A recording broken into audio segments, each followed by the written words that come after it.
right, so what's going on? Okay, so I'm still having problems with the personal statement. I originally started writing about like my extracurricular. I was a treasurer of a club for undocumented students.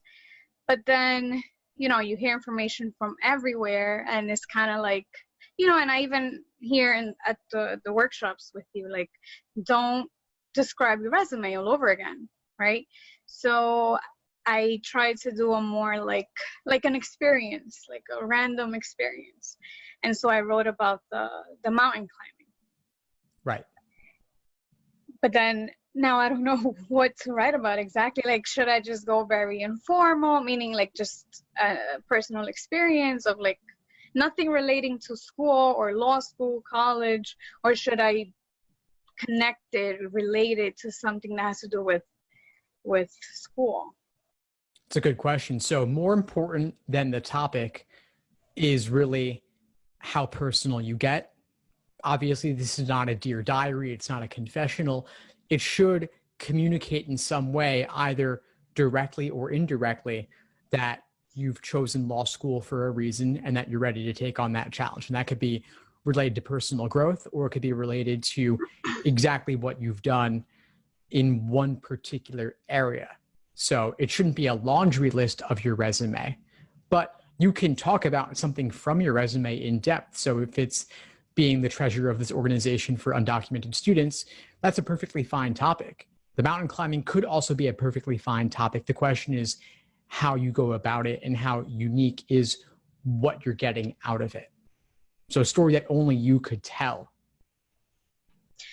So basically, I guess my question is more, okay, so if I do stick with the mountain climbing story, it has to relate to so much, somewhere, somehow, how that experience did help me, is going to help me, will help me with academia, with law school.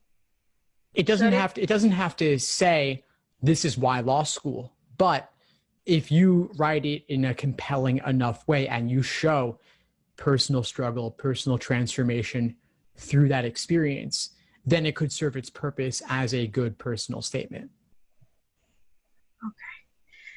Okay. Am I able to submit another draft? Because I think I'm just going to change the topic. Absolutely. You definitely can. Yeah. I think I'm going to do that. I'll go with my OG draft and then just, polish it and stick to that. And then, I'll go with your opinion. And yeah. So now the addendum, I decided to do it for a low GPA. Now, I don't know how much information I could add because, it's no one's fault but mine. But at my school, that one class was never, ever given again. So I was left with the grade. Should I add that or no? I would mention that you would have wanted to retake it, but weren't able to. That is important, an important detail to include. Okay, so that's okay? Sure. Okay. And how long should it be? Like no more than a page?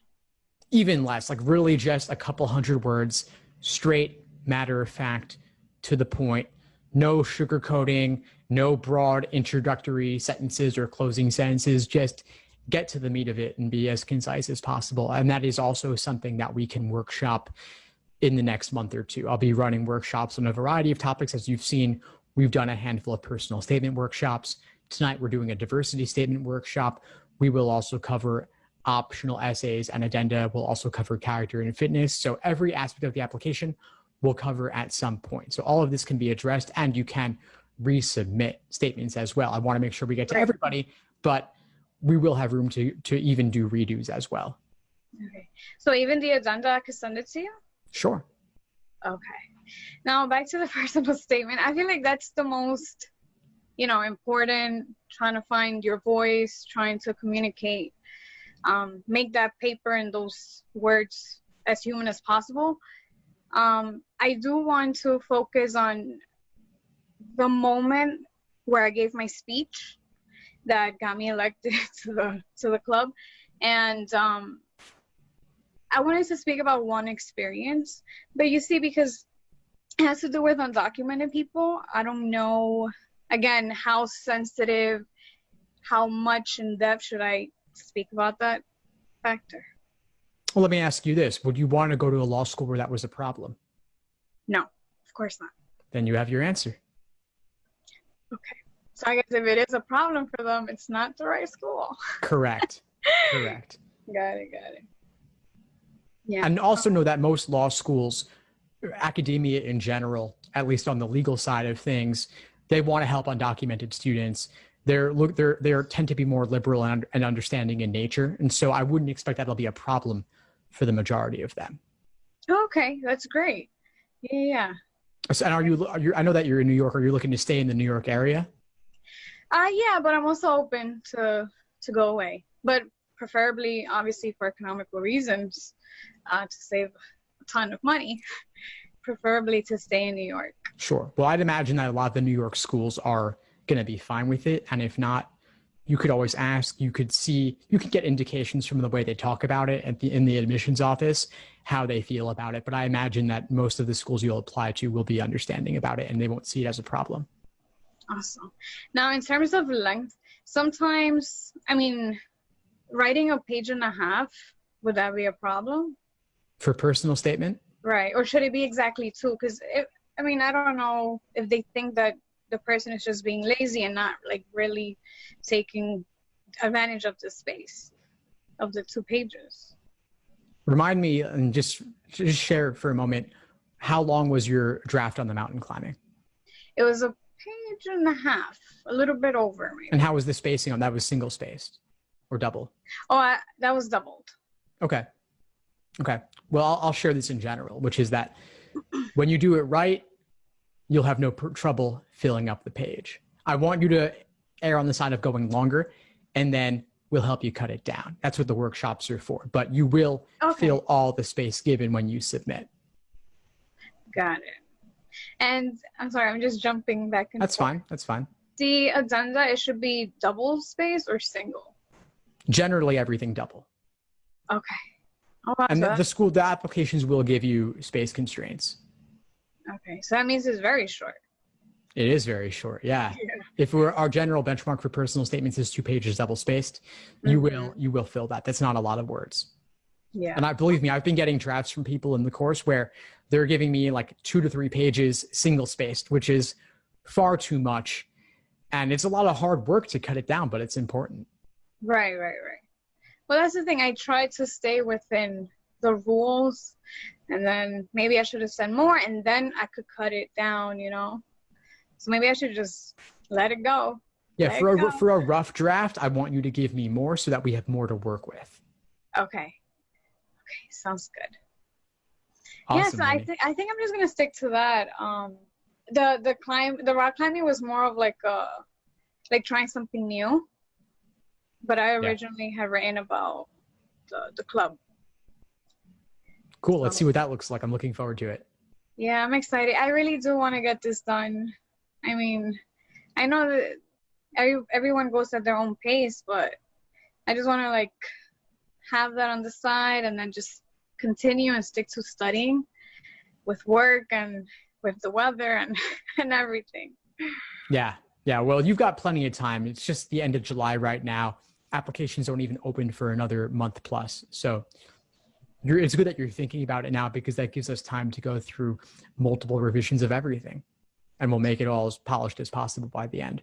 But do you really think it's early? I mean, I want to take the LSAT in October to possibly apply it by November. So that's 2 months and a week, maybe. I should have that ready, no? Work on it on the side as a break from your LSAT prep. You've got 2 months, which means you can write a draft, put it away for a week, come back, look at it again, submit it for review within the course workshops, and go back and revise and continue. It's enough time to get it all done. Really? To me, I mean, I guess because I'm the one taking it now, so it's like, oh my God, so much. I want to get everything done, and just focus on the LSAT, thinking that, that's probably giving it my all to it. It would just help me focus more and learn more, prep me more.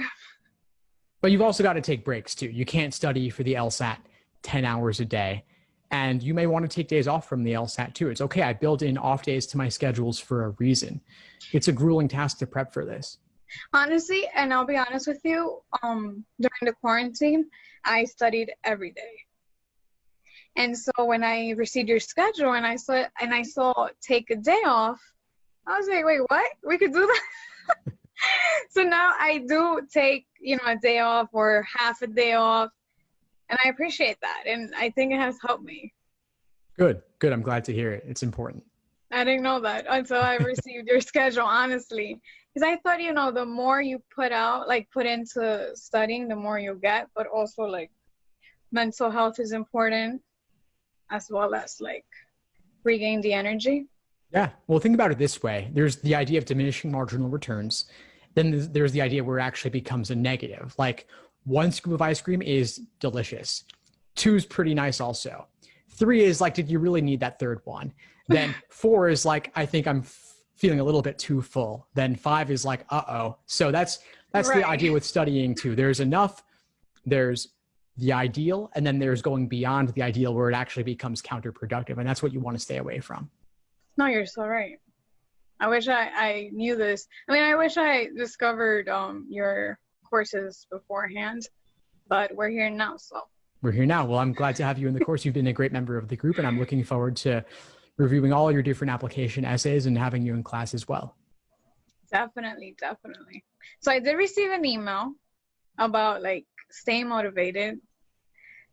Do you have any tips on days that, we may wake up super lazy and not in a great mood, I would say? Well, it depends. So let's say that you've been studying a lot that week already. Waking up that way might feel like, maybe that's the off day, and that's fine.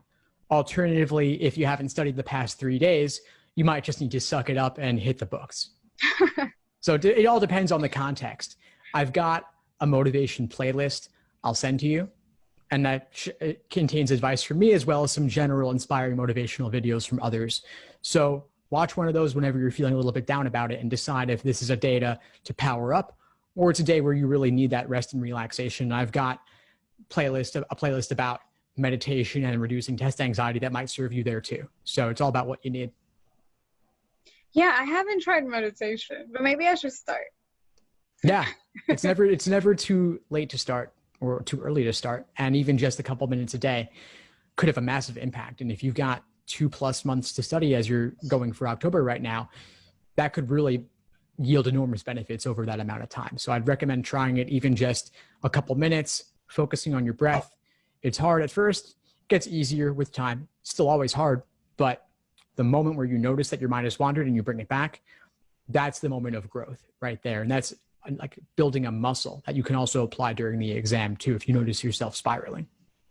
Wow, look at that. I guess it's just, I'm not used to that because, New York City is always so quick. And I'm like, let's go, let's get on the train, let's go. I'm the same way. I'm also a New Yorker. So it's in my entire being. I speak fast, I think fast, I walk fast, I talk fast, but there's the power and value in experiencing the opposite for a little bit too. Yeah, I should try that. And I mean, some of your other students have shared links, so I should definitely try it. There's a lot of great stuff out there. Even if you just search guided meditations, you'll find a ton. Yeah, I believe you. I just have to just say, yes, let's do it. Awesome, Winnie. Awesome. Well, I'm glad we connected today. Before we sign off, what would you say is the biggest insight you got from our call today? Well, you definitely told me that I should take a day off, that it's okay to relax, to recharge, and also that it's okay to just write over and over again for this personal statement. So I'm kind of like a perfectionist, so I do want things done a bit faster than usual, and I want them to be it. So I should embrace change and patience. Fantastic. There you have it. So keep at it when you keep working on those statements, and I'll see you in class soon. Awesome. Thank you so much. My pleasure. Have a good one. Have a good one. Bye. Bye. Thanks for tuning into the show. Please subscribe if you haven't done so already to be notified of new episodes as I release them. And feel free to reach out if you need anything at all as you move forward with your prep. I'm happy to help however I can. In the meantime, I'll wish you all the best and take care.